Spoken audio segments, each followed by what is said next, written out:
Joanna Cherry KC is the MP for Edinburgh Southwest and Chair of the UK Parliament's Joint Committee on Human Rights.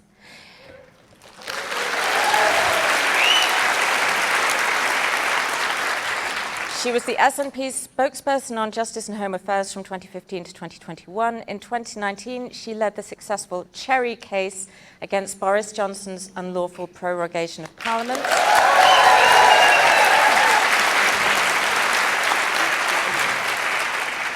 She was also a co-litigant in the case against the UK government at the EU Court of Justice, which established that Article 50 could be unilaterally revoked. Joanna was called to the bar in 1995 and took silk in 2009, and from 2003 to 2008 she served as Standing Junior Counsel to the Scottish Government. From 2008 to 2011 she served as Crown Counsel and was one of the first specialist sex crimes prosecutors in Scotland's pioneering National Sex Crimes Unit.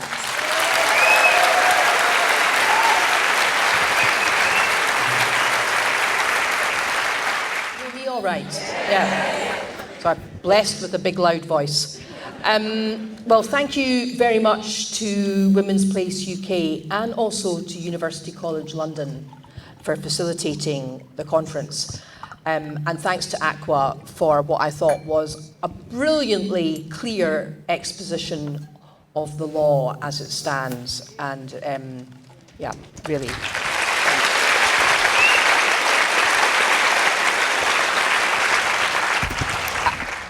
As Brad said, a lot's happened since the last conference 3 years ago here, where I was lucky enough to speak. And of course, it was just the day after Brexit had finally happened. And it was just on the eve of the pandemic. And an awful lot has changed in the last 3 years. And we've, as feminists, faced many challenges. But I also think we've made, as Aqua described, some huge strides forward for our movement and the defence of women's rights. And as Aqua said, many of those gains have come about as a result of litigation. And I believe that more gains will come about as a result of litigation. And that's not just because I'm a lawyer and naturally litigious. It's also because I believe that many of the challenges we currently face that Aqua has described can be addressed by a rights-based approach. There's been much focus on the Equality Act, but today in my speech I'm going to focus much of my comments on the Human Rights Act. Now, I know everyone will want me to address what's happening in Scotland, and I am going to do that. But as the theme of this conference is the role of education in women's liberation, what I really want to talk about today is the importance of civic education on human rights and the importance of civic understanding of the universality of human rights.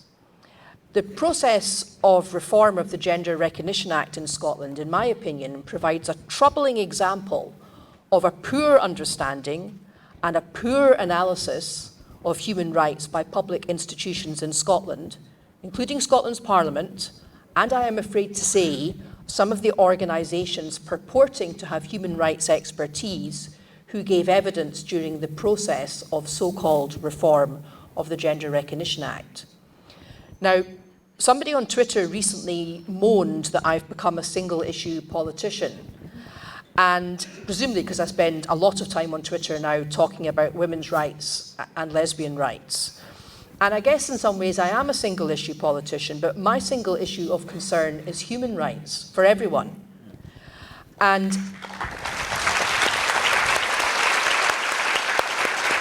you know, it's true to say that when I became an MP in 2015, I was primarily motivated to enter elected politics because of my desire for Scotland to exercise its right to self-determination, and that's still important to me.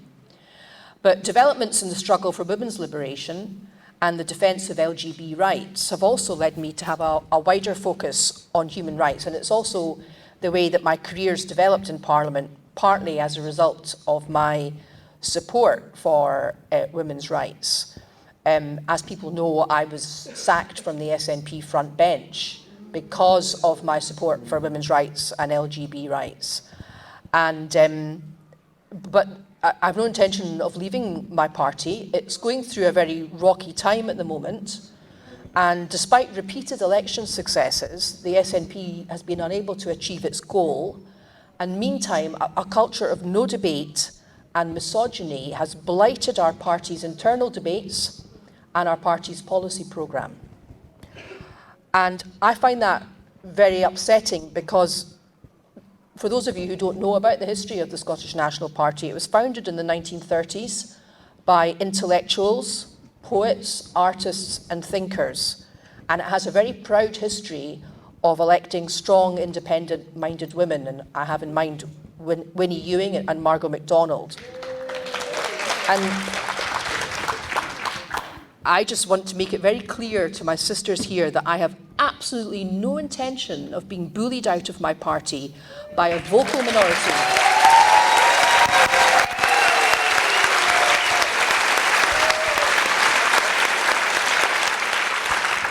So I have no intention of being bullied out because basically it's a very vocal minority who are seeking to subvert the tradition of the Scottish National Party.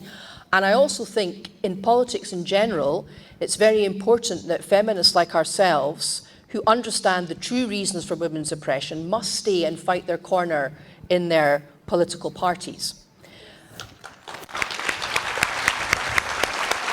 Now, having said that, because of my marginalisation with the SNP, and actually it's great fun being a backbencher, I much prefer it to being a frontbencher, but because of that, I am fortunate enough that my colleagues on the committee I sat on in the Commons, which is the Joint Committee on Human Rights, which was chaired by Harriet Harman, when Harriet Harman went off to chair the inquiry into whether or not Boris Johnson lied to Parliament, which you might think was an open and shut case. But you know, even Boris Johnson's entitled to due process, so it's taking a while. So the committee needed a replacement chair, and I was delighted that my cross-party colleagues elected me to chair the committee, and so that's what I'm doing just now. And for those of you who don't know, the Joint Committee on Human Rights was set up after the Human Rights Act was passed, and it's a joint committee of MPs and peers. So we've got 6 MPs and 6 peers from cross-party, and really it's our job to examine matters relating to human rights within the UK, and in particular to scrutinise government legislation for its compatibility with human rights. And we do that with a particular focus on the European Convention on Human Rights, because that's part of the domestic law of the United Kingdom by virtue of the Human Rights Act. And we also look at common law rights, which Dominic Raab's always banging on about. I don't actually think there's that many, but anyway, and human rights contained in other international obligations of the United Kingdom. And I should just pause here to stress that today I'm very much speaking in my personal capacity. I'm not speaking as chair of the committee. I'm speaking in my personal capacity. I'm very proud that the committee, generally speaking, our reports are unanimous, and we managed to reach unanimity. And about 10 days ago, we published a report on Dominic Raab's Bill of Rights, which was a unanimous report of the committee, supported by the Conservatives on the committee, as well as myself and Labour and the Lib Dems. And we were highly critical of Dominic Raab's plans to repeal and replace the Human Rights Act, which of course makes it possible for... Yeah. Thanks. Now, the Human Rights Act is what makes it possible for people living in the UK to enforce their rights under the European Convention on Human Rights in their domestic courts without having to go to Strasbourg. And the Tories have a degree of antipathy towards it, let's just say, and their 2019 general election manifesto said that they were going to that they were going to reform it. They were going to reform the Human Rights Act. But what the Bill of Rights bill actually purports to do is to repeal and replace the Human Rights Act. And the committee said we didn't think that was a good idea. The bill is shelved at the moment. And I think, and judging from press reports on the career of Dominic Raab, it may remain shelved for a while, but But I do think a human rights focus is very important in addressing what has happened in Scotland and what is happening wider in the debate, more widely in the debate with which we're concerned. Because human rights are universal. People will be aware of the Universal Declaration of Human Rights that was proclaimed by the UN General Assembly in 1948. And women delegates played a very important role in getting women's rights included in the declaration. And along with Eleanor Roosevelt, an Indian politician, a woman called Hansa Mehta, she's widely credited with changing the words in Article 1 of the UDHR from all men are born free and equal to all human beings are born free and equal.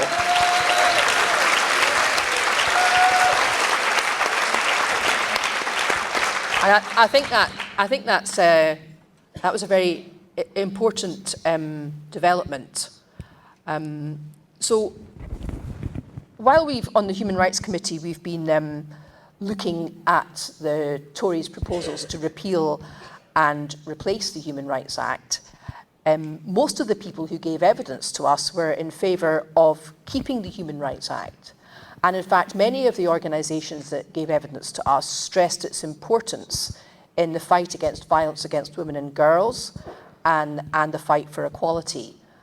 And just to give you an example, the Centre for Women's Justice, and I see Harriet's here today,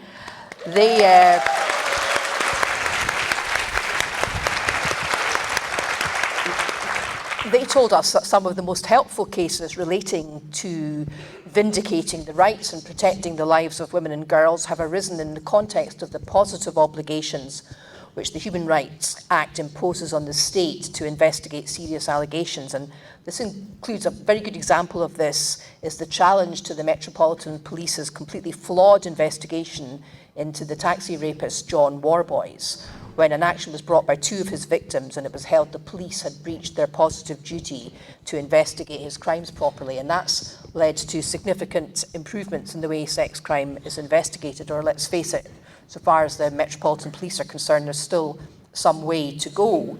The overwhelming weight of the evidence the committee heard was that people in the United Kingdom think the Human Rights Act is a good thing and they want to keep it. Now, that sort of conflicts with the Tories' narrative and the sort of tabloid journalism's narrative. But other consultations carried out by the Independent Review of the Human Rights Act and by the UK government itself have revealed the same result, that the majority of people think human rights is a good thing, despite this discourse we read in the popular media.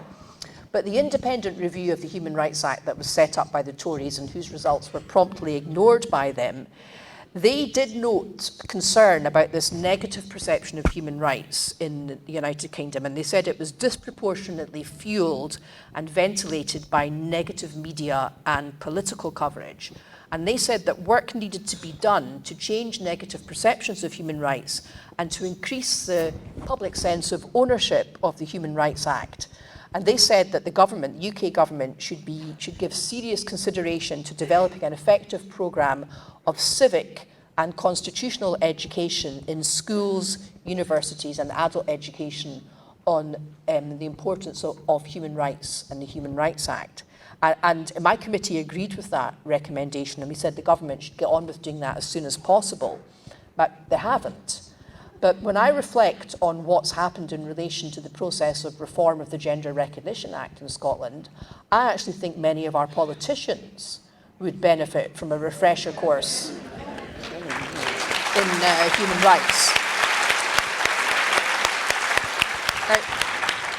And I want to say a bit about the Gender Recognition Reform Bill and why the process of that bill going through the Scottish Parliament, to me, illustrates the need for better civic understanding and better political understanding of the universality of human rights. Now, everyone knows that the bill was passed by the Scottish Parliament, but it didn't get royal assent because the UK government have blocked it using a power of veto that's never been used before, but exists under Section 35 of the Scotland Act.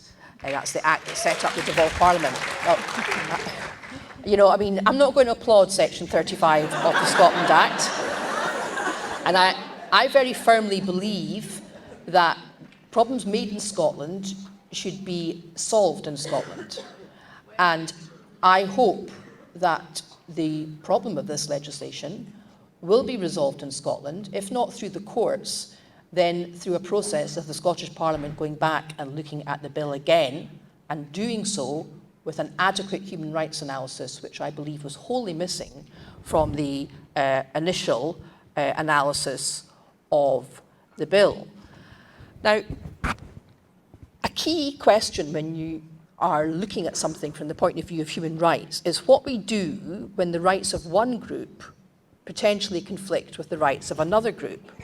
And I assume that the position adopted by the protesters outside is that women like us are against trans rights because we call for clarity of language, because we call for the acknowledgement of the difference between sex and gender, because we call for the laws on single-sex spaces to be respected, because we call for LGBT rights to be upheld, and also because we call for children's rights to be upheld.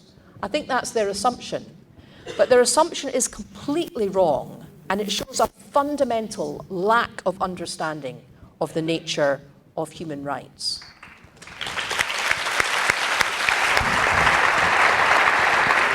Now, I was very privileged to be asked to sit on the advisory board of Sex Matters, and I know Maya's here, and I suspect Helen's here as well. But anyway, they've produced a really good document last year, which I really would encourage you to go to their website and read, called Trans Rights Are Human Rights. And in that, they argue that universal human rights form a powerful framework for thinking about how a diversity of freedoms can be respected while protecting against harm. And I'm just going to quote something, I think, from that document, which really, I think, encapsulates the position. And they say, those who identify as transgender have the same rights as everyone else in our society, including freedom of expression, freedom of association, and the right to respect for their private life. The law protects them against discrimination, violence, and arbitrary denial of access to work, education, and other services, including medical care. However, they do not have the right to compel anyone else to believe or pretend that they are a member of the opposite sex, or to force anyone to share intimate spaces with them on this basis.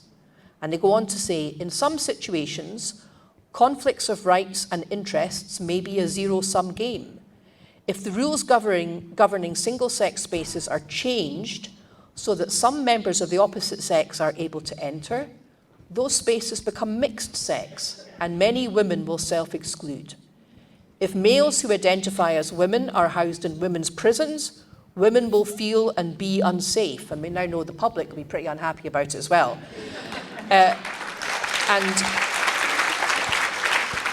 Sex Matters go on to say, if males are allowed to play in women's sport, then fairness and safety for women are destroyed.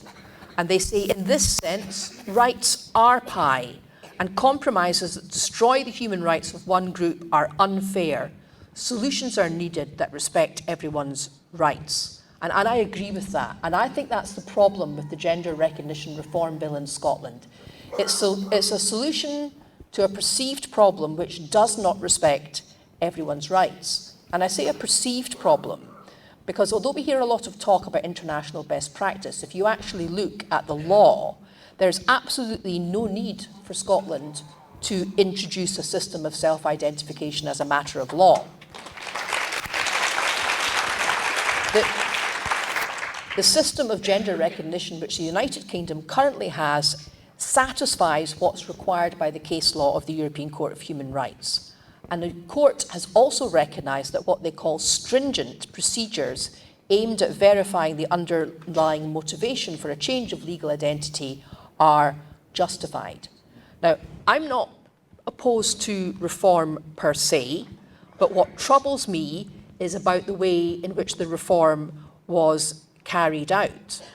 And setting aside Section 35, Even if this bill had been passed in an independent Scotland, I think it would be facing a legal challenge, because an independent Scotland would have a written constitution that incorporated the European Convention of Human Rights. And in fact, in 2014, when Nicola Sturgeon launched the proposed transitional constitution for an independent Scotland, she said that she wanted to enshrine all the protected characteristics of the Equality Act in that written constitution. So even if Scotland were an independent country, interested parties would be able to challenge this bill on the basis that it conflicted with their rights under the schema of the Equality Act, which was proposed to be incorporated in the independent Scotland's constitution, or indeed their human rights. So I think that's a really important point to remember, particularly for those like myself who don't really like the UK government sticking its nose into the Scottish Parliament's affairs.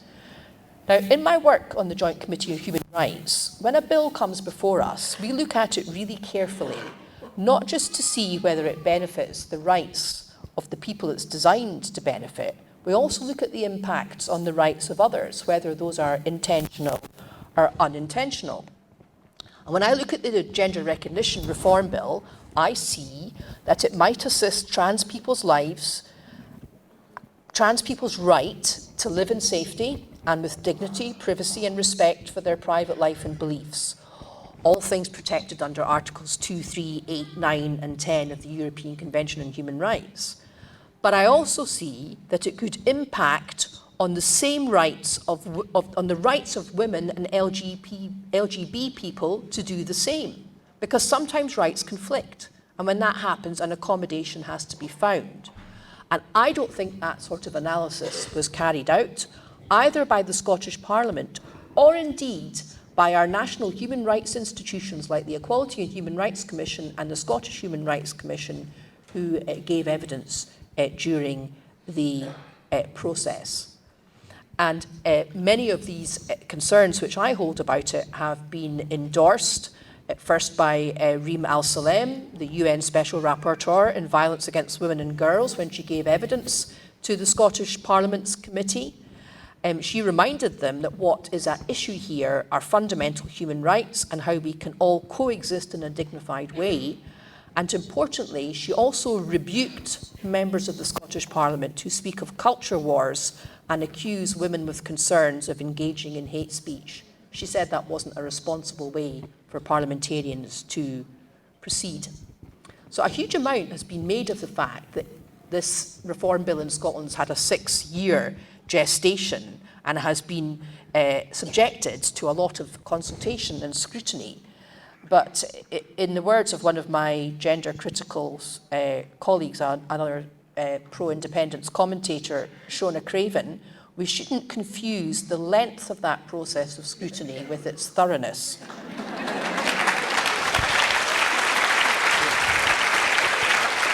So, just winding up, I